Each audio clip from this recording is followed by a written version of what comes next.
Slow mo बनाने ते पिछे गाना लाने वैरिया ने कर ली सरा कला टकरे ते शेर मार इस पासे वे सुंदरपुर ते बिदरा ते ए जरा पिंड है वे गोरियां पता चलेगा क्योंकि वेखन दे विच आ रे घांडी बड़ी सोहनी लगदी है थानू बोलो है वापस जानी है ओ मैं ते घरू च फेरा पै हां जी तो welcome back Hasan live TV ते मित्रों उम्मीद करांगा तुसी ठीक होवोगे अज दा व्लॉग कर रहे हैं स्टार्ट उस्ताद भारी साडे नाल ने ते असीं जा रहे हैं कोल्डी साग देन ठंड जेहड़ी ओ वावा हो गई है ते मैं इतना जा रहे हैं असीं साग देन ते नाल देसी मौसम इंजॉय करदियां होया देसी हांडी लैके जा रहे हैं असीं चेक करो मुंजियां सारियां वड कत्तियां ने मित्रों पस्से लग चुके ने ते अल्लाह खैर रखी कुछ मुंजियां बाहर ने ते दुआ है अल्लाह अगे कि बदल थोड़ी जी मोहलत लभ जाए तो बाकी जड़ियां मुंजियां बाहर ने वह भी पै पू जान ते अल्लाह कीता असीं जेहड़े ने चौल पा पैलियां बेलियां हो चुकियां ने ते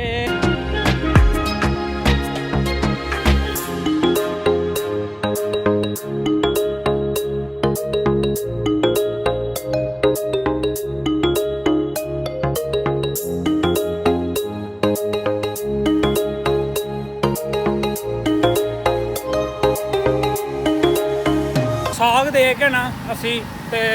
वापस असी पिंड वाल तुर पे हाँ टारगेट ये रखा कि मगरों की नमाज जी जाके पढ़नी है पिंड तो इंशाल्लाह मगरों की नमाज ही पिंड जाके पढ़ लाँगे यह कोल्ड समान टाउन का कुछ नज़ारा तुम चेक कर लो मस्जिद बड़ी सोहनी है जी कि लंघ गई है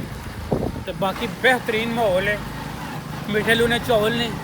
किता साढ़े नाल है इत्थों का ना खंबा वे जो पॉइंट ने साढ़े पिंड का आसे पासे पिंडा का ना बेहतरीन सैल्फी पॉइंट है बड़ा सोहना शूट इत्थे होंदा वे फोटोआं शोटोआं का तो ये इत्थे आके रुके हाँ नहर का आनंद लवो नहर दियां फीलिंग नूं इंजॉय करो तुसीं इत्थे है तो नहीं पर चेक करो किड्डा बेहतरीन किस्म का देसी जिहा माहौल है इतना साढ़े नाल है इतना तुम क्या कहना चाहोगे ठंड बहुत है ना इतना सुता ही लैके आया तो ठंड खीर साढ़े पैर जेह्ड़े न ओह् जिवें नाल है ही नहीं है इन्नी ठंडी हवा पई ये बेहतरीन भाजी पिकनिक पॉइंट है तुहानूं उत्ते चढ़ के असीं चैक करवाने आ इत्थे जिहड़े ने बड़ियां फोटोआं शोटोआं खिच्चियां जांदियां ने सवेरे जिन्ने भी साडे वीर भरा जेह्ड़े आउंदे ने सैर करन ओह् इत्थे काफ़ी ज़्यादा इत्थे डंड बैठकां लांदे लूंदे ने ते जदों भी पानी शानी दा कोई हिसाब किताब लगदा ने खुलदा इत्थों है सैफल ते सिद्धा पानी जेह्ड़ा ना ओह् बाहर टुर जांदा ये साढ़े पिंड का बेहतरीन पिकनिक पॉइंट है जोड़ा बंदा भी आता इतने बड़िया जी टिकटाक बड़िया जी फोटोआं शोटोआं जी ना वो इतने शूट होंदियां ने उस्ताद इता साडा आ गया वे उस्ताद इता ना असीं स्लोमो बनाने ते पिछे गाना लाने वैरिया ने कर ली सरा कला टकरे ते शेर मार लो जी उस्ताद इता साहब आनंद लै रहे ने बेहतरीन किस्म का व्यू दा ए पिंड है साडा काला घुमना ए वे झट्टा इस पासे वे सुंदरपुर ते बिदरा ते ए जरा पिंड है वे गोरियां इस पासे अगू फिर परां जो होंदा शाह ब्लाक आई जंदा फिर परां आ जांदी है पुरानी नहर आई जांदी है ते हुण अल्लाह कीता चलिए मगर निजाना होई ने जाके नमाज पढ़नी है आउंदियां ना कोल्डी तो पिंड आउंदियां असीं ले लईआं ने 20 सलामां हर आउंदे जांदे बंदे दे नाल जेहड़े असीं सलाम लईए 20 सलामां हो गईयां ने ते टारगेट ये सी 11 का टारगेट हुण ट्रैक्टर आउंदे आ लंघदा ते फिर गल करने टारगेट साडा सी 11 सलामां दा ते सलाम जेहड़ियां पेशकार जेहड़ियां इन्हां सलामां ओह हो गईयां ने 20 सलामां ते हुण साडा टारगेट ये वे कि 30 सलामां जेहड़ियां ना ओह पिंड जाने तिकरां पूरियां करनियां ने क्या लगता है आपको होंगी कि नहीं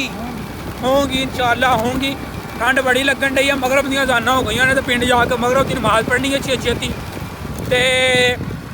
सानू एक होर सुना आ गया वे कि राती प्रोग्राम भी है पिंड तो प्रोग्राम का व्लॉग भी ये ही ऐड किया जाएगा वीडियो नाल बने रहना और चैनल को सब्सक्राइब करे रहना और वीडियो को शेयर करे रहना और ये आ चुके हैं चंद्रपुर नहर अल्लाह कितना सुख गई है ऐतवार इंशाल्लाह साडी उम्मीद बनन रही है कि ऐतकी नहर ते असीं गेंट वाला खेडन आईए उन ते पैलियां भी वेलियां होईयां ने पर नहरे अपना स्वाद होंदा ते ओह जहाज चेक करो मित्रों गुड बाय जो मित्रों मगरब की नमाज भी असें पढ़ ली है तो पर असें शादी भी ली है तो हूँ यार मित्र आए ने ठंड बहुत ज़्यादा हो गई है ਤੇ ਆਲੂ ਲੈ ਰਾਕੇ ਨਾਲ ਮਿਲੋ ਤੁਸੀਂ ਤੇ ਦੋ ਸਾਡੇ ਜਿਹੜੇ ਨੇ ਉਹ ਚਾਹਤੇ ਉਹ ਆਪਣਾ ਪ੍ਰੋਗਰਾਮ ਦੀ ਤਿਆਰੀ ਖਿੱਚ ਰਹੇ ਨੇ। ਕੀ ਹਾਲ ਹੈ ਜੀ ਮਿੱਤਰੋ? ਠੀਕ ਹੋ? ਲਓ ਜੀ ਯਾਰ ਮਿੱਤਰ ਆ ਚੁੱਕੇ ਨੇ। ਪ੍ਰੋਗਰਾਮ ਦੀ ਤਿਆਰੀ ਪੂਰੇ ਭਾਰਾਂ ਦੇ ਨਾਲ ਖਿੱਚੀ ਜਾਣ ਡਈ ਹੈ ਤੇ ਅੱਲਾ ਕੀਤਾ ਬਾਕੀ ਇੱਕ ਦੋ ਮਿੱਤਰ ਰਹਿ ਗਿਆ ਵੇ ਉਹ ਵੀ ਆਈ ਜਾਂਦਾ ਵੇ ਤੇ ਪ੍ਰੋਗਰਾਮ ਜਿਹੜਾ ਭਰਪੂਰ ਕਿਸਮ ਦੇ ਨਾਲ ਜਿਹੜੀ ਨਾ ਉਹ ਤਿਆਰੀ ਖਿੱਚੀ ਜਾਂਦੀ ਹੈ। ਪਿਆਜ਼ ਅੱਲਾ ਕੀਤਾ ਉੱਤੇ ਧਰ ਲਿਆ ਵੇ ਤੇ ਮੁਰਗੀ ਆ ਚੁੱਕੀ ਹੈ ਤੇ ਅੱਲਾ ਕੀਤਾ ਕਟਿੰਗ ਕਟਾਈ ਹੋਣ ਡਈ ਹੈ। ਬਾਕੀ ਦੋ ਵੀਰ ਰਹਿ ਗਏ ਨੇ ਉਹ ਵੀ ਆਉਣ ਵਾਲੇ ਨੇ ਬਸ। ਅੱਲਾ ਖੈਰ ਰੱਖੀ ਤੇ ਸਾਡਾ ਗੋਸ਼ਤ ਬਿਹਤਰੀਨ ਕਿਸਮ ਦਾ ਪੱਕ ਚੁੱਕਿਆ। ਤਾਹਰ ਭਾਈ ਨੂੰ ਕ੍ਰੈਡਿਟ ਤੇ ਖਾ ਕੇ ਪਤਾ ਚੱਲੇਗਾ ਬਿਹਤਰੀਨ ਹੈ ਕਿ ਗਹਿਤਰੀਨ। ਇਹ ਤੇ ਖਾ ਕੇ ਪਤਾ ਚੱਲੇਗਾ ਕਿਉਂਕਿ ਵੇਖਣ ਦੇ ਵਿੱਚ ਆਹ ਰਖਾਂਡੀ ਬੜੀ ਸੋਹਣੀ ਲੱਗਦੀ ਹੈ ਤੁਹਾਨੂੰ। ਲਓ ਜੀ ਮਿੱਤਰੋ ਰੋਟੀ ਜਦੋਂ ਪੱਕੀ ਹੈ ਨਾ ਉਦੋਂ ਬਾਅਦ ਸਮਝ ਲੱਗੀ ਕੋਈ ਨਹੀਂ ਵਲੌਗ ਵਲੂਗ ਬਣਿਆ ਤੇ ਉਹ ਨਾਲ ਹੀ ਹੰਡੀ ਉਹ ਪਰਾਂ ਬਹਿ ਗਈ ਹੈ ਜਾ ਕੇ ਤੇ ਨਾਲ ਹੁਣ ਚਾਹ ਬਣ ਰਹੀ ਹੈ ਬਿਹਤਰੀਨ ਕਿਸਮ ਦੀ ਆਲਾ ਰੈਸਪੀ ਦੇ ਨਾਲ ਚਾਹ ਬਣ ਰਹੀ ਹੈ। ਬਸ ਤੁਸੀਂ ਦੁਆ ਕਰਨੀ ਹੈ ਕਿ ਖੈਰੀ ਜਿਹੜੀ ਨੂੰ ਚਾਹ ਬਣ ਜਾਏ ਸਹੀ। ਅੱਲਾ ਕੀਤਾ ਕੱਪ ਆ ਗਏ ਨੇ ਨਵੇਂ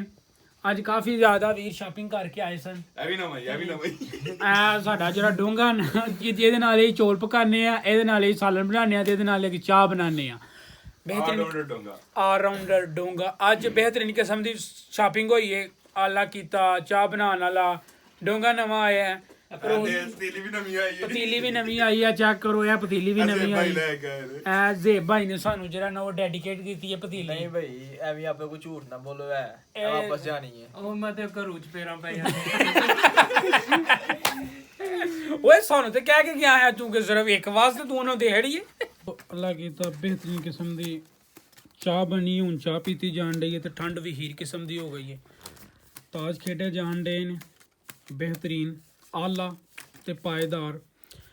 ਲਓ ਜੀ ਮਿੱਤਰੋ ਇਹ ਸੀ ਅੱਜ ਦਾ ਵਲੌਗ। ਉਮੀਦ ਕਰਾਂਗੇ ਕਿ ਅੱਜ ਦਾ ਵਲੌਗ ਤੁਹਾਨੂੰ ਆਇਆ ਹੋਵੇਗਾ ਪਸੰਦ। ਵਲੌਗ ਪਸੰਦ ਹੈ ਅੱਗੇ ਸ਼ੇਅਰ ਕਰੋ ਚੈਨਲ ਨੂੰ ਸਬਸਕ੍ਰਾਈਬ ਕਰੋ ਵੀਡੀਓ ਨੂੰ ਵੱਧ ਤੋਂ ਵੱਧ ਸ਼ੇਅਰ ਕਰੋ। ਮਿਲਨੇ ਆ ਤੁਹਾਨੂੰ ਨੈਕਸਟ ਵਲੌਗ ਤੇ ਰੱਬ ਰਾਖਾ।